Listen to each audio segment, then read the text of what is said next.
Hi, today I'm going to teach you how to fix Windows screen brightness control not working. This tutorial is for Windows 10. It may or may not work in other Windows. Follow along.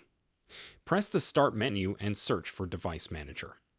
If you have the search bar turned off, you can right-click on the Start icon and select Device Manager from there as well.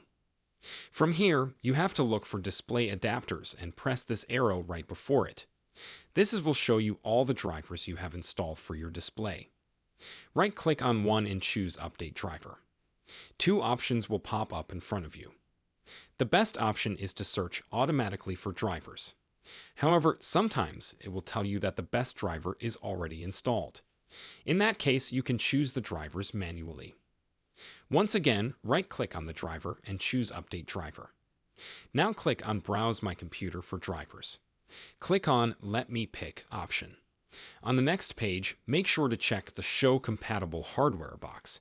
Now from the available drivers, choose the one whose name matches with your device. Click Next and Windows will install the driver. Once this is done, your problem will be solved.